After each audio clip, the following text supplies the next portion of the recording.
नमस्कार बच्चों, स्टार्ट करते हैं। 18-19 के शेष बचे हुए 15 क्वेश्चन स्पीड से उड़ाएंगे, स्पीड से। ध्यान दीजिएगा। क्या कहता है, एक आयत है, आयत बनाइए पहले आप फटाफट। पेपर में ऐसे नहीं बनाने, डिजाइन बनाने लगे। यहाँ पे तो समय तो बना दे रहा हूँ। आयत कहाँ दिखाई दे रहा है आपको, ये बना लेते हैं। ये आयत, ये आयत बन गया।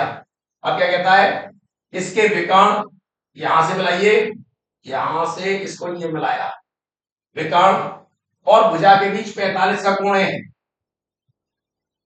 कहता है आयत की एक भुजा 10 है, ये 10 है, तो क्षेत्रफल बताओ। सोचने वाली बात है, 90 का एंगल होता है और 90 के एंगल में एक कोण 45 का हो तो ये दोनों बराबर होते हैं, ये भी 10 होगा।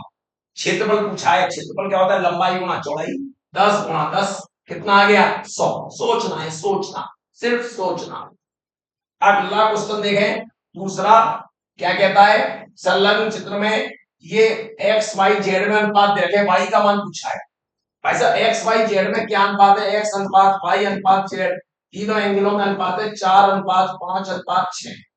तो अनुपाती योग कितना हो गया, 6 और 4 10 और 5 15, 15 अनुपाती योग 15। पूरा एंगल कितना होता है, सीधा 180 का। तो एक अनुपात का मान कितना आ गया, एक अनुपात का मान 15 का भाग कर दो 12। आपको वाई का मान पूछा है, वाई कितना अनुपात है, 5। एक अनुपात का मान 12 है, 5 अनुपात का मान 5 गुना 12, 12 पंजे 60 कट्टा। अगला क्वेश्चन फटाफट देखेंगे। क्या आया, यदि किसी चक्र की परिधि सी एवं उसका क्षेत्रफल ए हो तो सी अपॉन ए बराबर ए अपॉन सी। तो चक्र का व्यास ज्ञात करना, केवल व्यास। भाई से क्या आ गया, सी स्क्वायर बराबर ए स्क्वायर, और सी परिधि थी 2 पाई आर का स्क्वायर, और ये क्षेत्रफल पाई आर स्क्वायर का स्क्वायर, और ये कितना गया 4 pi square r square, pi square r की पावर 4, पाई स्क्वायर से पाई स्क्वायर कैंसिल, दो घात मिलेगी आर, 4 बराबर आर स्क्वायर और आर बराबर 2।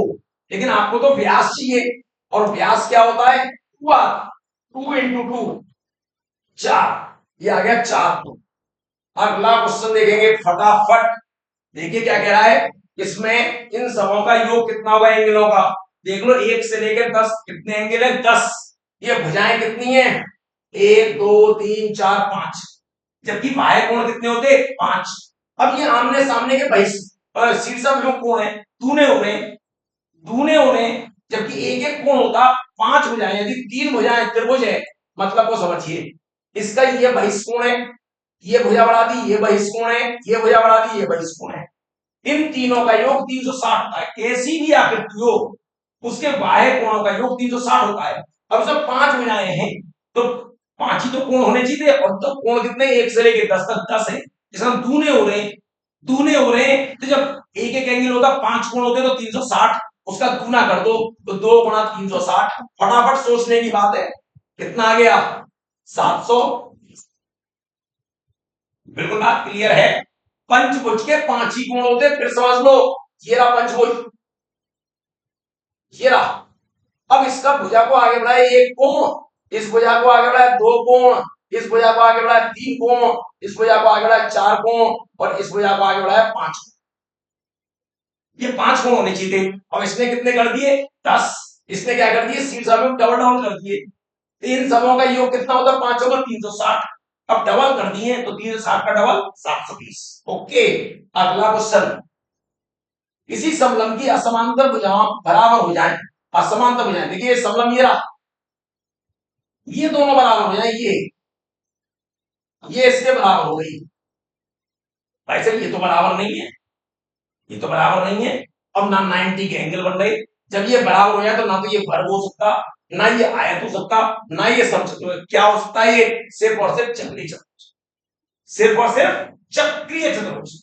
जब भी याद रखिएगा नोट को, समलंब की असमांतर भुजाएं यदि बराबर हो जाएं तो वह एक चक्रीय चतुर्भुज होता है, साइक्लिक क्वाड्रिलेटरल, जिसके आमने सामने के कोणों का योग 180 अंश होता है। तो इसका आंसर ये हो गया।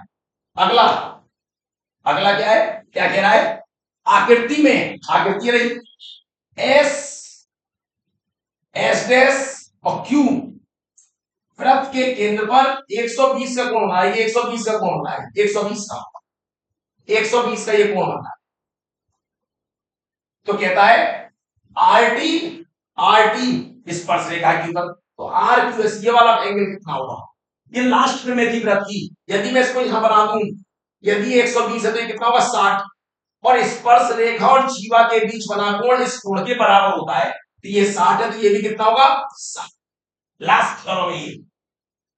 अगला क्वेश्चन ये देखिए क्या कहता है, एबीसीडी एक चक्रीय चतुर्भुज है, ठीक है, चक्रीय बना हुआ है बिल्कुल क्लियर, जिसमें एसी और बीडी विकर्ण है, यदि डीबीसी 55 है, डीबीसी ये वाला 55 है, ये 55 है, ये 55 है, और बीएसी 45 है, ये 45 है, 45। तो क्या कहता है, कहता है बीसीडी बताओ, बीसीडी ये वाला एंगल बताओ। आप जरा ध्यान दें, इस चाप के द्वारा, इस वाले चाप के द्वारा ये प्रतिकोण कोण है, इसी प्रकार इस चाप के द्वारा ये प्रतिकोण कोण है, ये 55 है, तो ये कितना होगा 55। और जब चक्रीय चतुर्भुज है तो आमने सामने के कोणों का योग कितना होगा 180। अब ये कितना हो गया 45 और 55 कितने होते हैं 100, तो सामने वाला कितना होगा 80। ऑब्जेक्टिव, यदि आप कह दो मैं बना के दिखा दूं दोबारा एक बार, ये वृत्त था, इसमें ये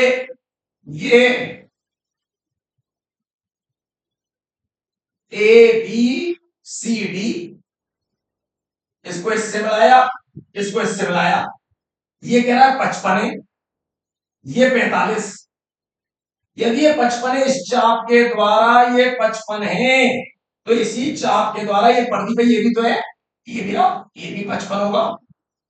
अब चक्रीय तो आमने सामने कोणों का योग 180, ये 100 हो गया, तो ये कितना बचेगा 80।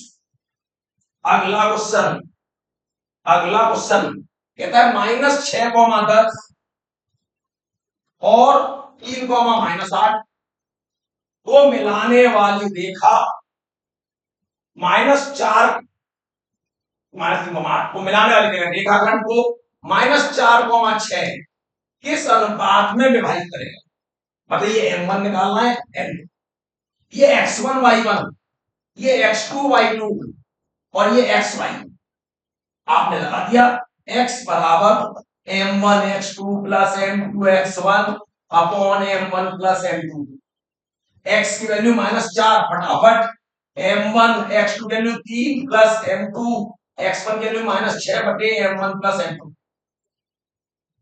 कितना आ गया 3m1 plus -6m2 -4m1 -4m2, इधर ले आओ, 7m1 बराबर 2m2, m1 बटे m2 कितना आ गया 2 बटे 7, 2:7 है आंसर, ये रहा, उड़ गया, फॉर्मूला बेस्ड है।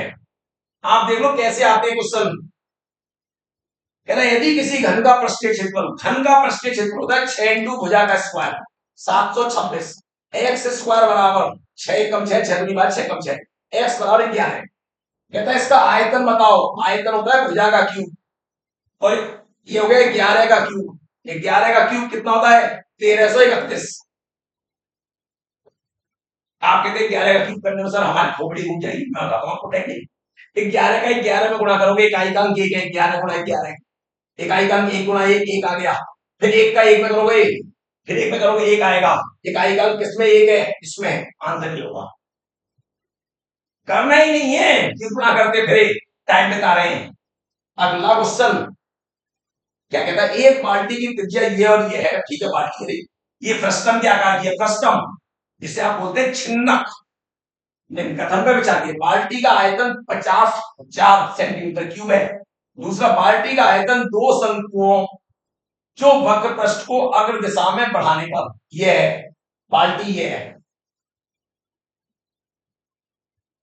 यही तो बनी हुई है, इसको आगे बढ़ाओ, बढ़ा दिया, प्राप्त हुए आयतन के अंतर के बराबर है, बड़े वाले शंकु के आयतन में से छोटे वाले शंकु का आयतन घटा दो, वही तो आयतन होगा, बिल्कुल सही है, बिल्कुल सही बात बोल रहा है, बिल्कुल सही। क्या कहता है, विचार कीजिए सत्य कौन सा है, दोनों सत्य हैं, ए की सही व्याख्या है ए। अब 50,000 होगा, इसकी व्याख्या कहां, इसमें ऊंचाई कहां दे रखी है, व्याख्या कहां, आयतन हो सकता है 50,000, लेकिन व्याख्या कहां सही है, ए और बी आर दोनों सत्य है, परंतु कारण आर अभिकथन एक ही सही व्याख्या नहीं करता। एक ही सही व्याख्या नहीं है, ये सही व्याख्या नहीं है। सही हो सकता है लेकिन व्याख्या सही नहीं की गई है। सत्य क्यों नहीं हो सकता? 50 से हो सकता है कि ऊंचाई इस प्रकार से सेट हो क्यों नहीं सकता? आयतन हो सकता है 50 से, लेकिन व्याख्या सही नहीं की है। अगला क्वेश्चन देखें, इसका मतलब कौन सा आंसर सही है इसका? बी। अगला क्वेश्चन देखें, कहता है एक क्लास में 150 छात्र हैं, कुल कितने हैं? 150। अब कहता है इसका माध्य कितना है? 60। लड़कों का द्रव्यमान माध्य है, लड़कों का, बॉयज का कितना है? 70। लड़कियों का 55, गर्ल्स 55।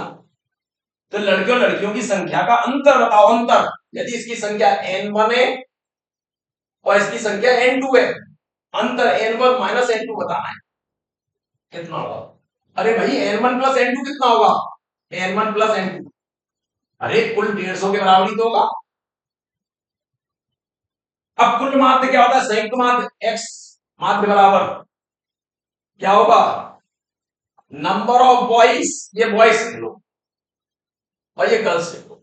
नंबर ऑफ बॉयज और बॉयज का माध्य plus number of girls, girls का माध्य बटे number of boys plus number of girls.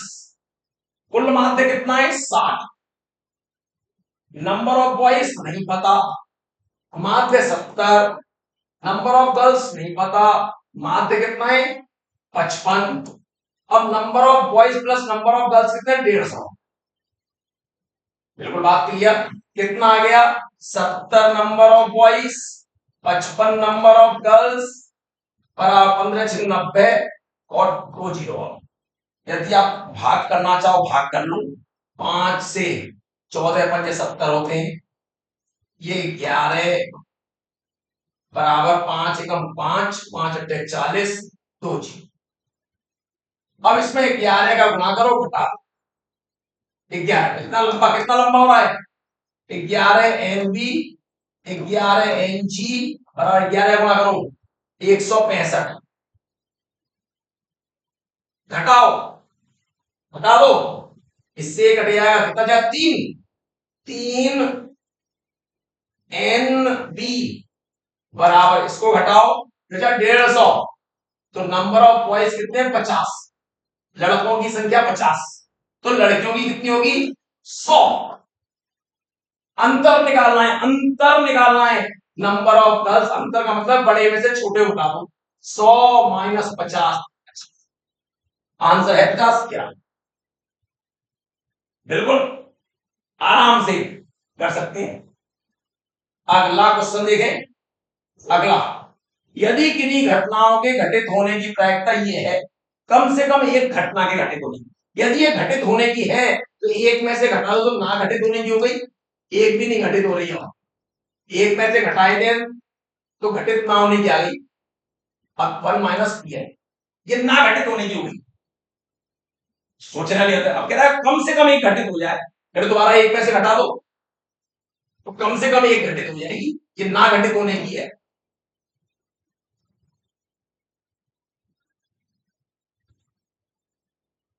हो गया, कौन सा आंसर हो गया इसका? अगला क्वेश्चन कहता है 15 छात्रों के द्रव्यमान निम्न दर्ज की गए, ठीक है? 31, 35, 33, 27, 29, 32, 43, 33, 37, 41, 34, 28, 36, 44, 45, 42। कहता है इनका माध्य 35 है। माध्य मतलब माध्य का 35 है, माध्य का 35 है। कहता है यदि 44 एवं 27 को 46 और 25 कर दिया जाए, जब पहले इसको सजाइए, आप आराम से सजाइए। सबसे छोटा लिखना शुरू करेंगे। सबसे छोटा मुझे दिखाई दे रहा है 27, ये नोट हो गया। उसका दिखाई दे रहा है 28, उसका दिखाई दे रहा है मुझे 29, 30 है नहीं, फिर 31, गिनती कर लूंगा बाद में, 32, 32 के बाद 33 दिखाई नहीं दे रहा, 34, 35, 34, 35, 37, 37 के बाद 37 दो बार है, 37 दो बार है, 37, 36 रह गया बीच में, 36 रह गया, ये भी हो गया, 36 37 हो गए, 38 नहीं है, 39 नहीं है, 40 नहीं है, 41 है, 41, 42, 42 का 43,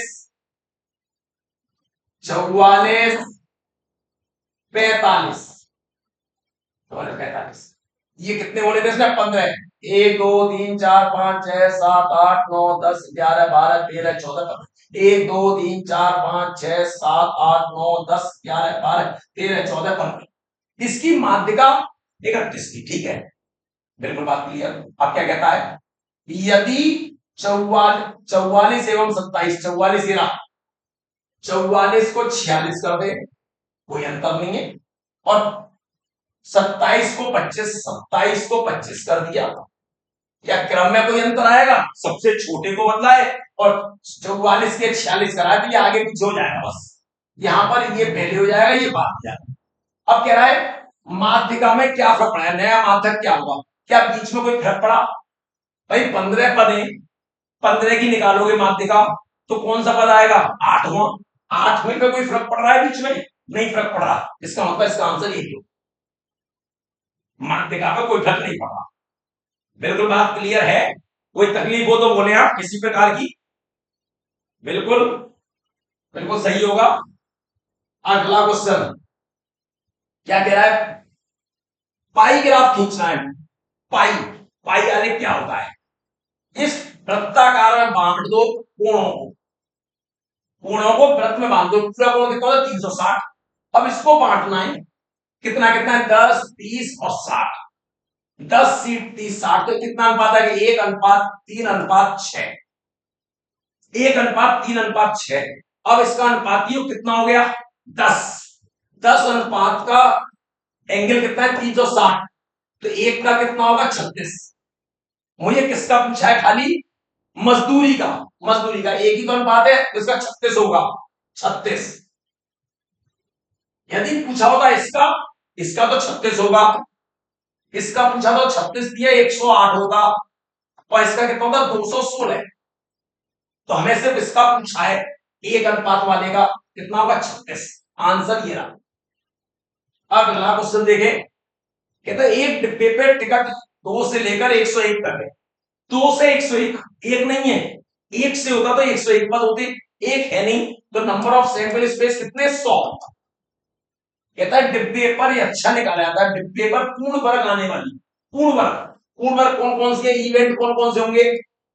4 पूर्ण वर्ग है, 9 पूर्ण वर्ग है, 16 पूर्ण वर्ग है, और उसके बाद कौन सा होगा लास्ट में? 100। कहां से शुरू हो रहा है? 1 मिनट, कहां शुरू हो रहा है? 2 का वर्ग, 3 का वर्ग, और कहां तक? 10 के वर्ग तक। भाई साहब 2 से लेकर 10 तक कितने नंबर होते हैं? 9, क्योंकि 1 से शुरू होता तो पूरे 10 होते हैं, तो नंबर ऑफ इवेंट कितने? 9। तो प्रोबेबिलिटी क्या होगी? प्रोबेबिलिटी नंबर ऑफ इवेंट 9 बटे कुल कितने? 100, 9/100। फिर मिलते हैं अगले वीडियो में, उसमें सिखाएंगे हम आपको 1920 का पेपर, 1920 का। जब तक के लिए नमस्कार।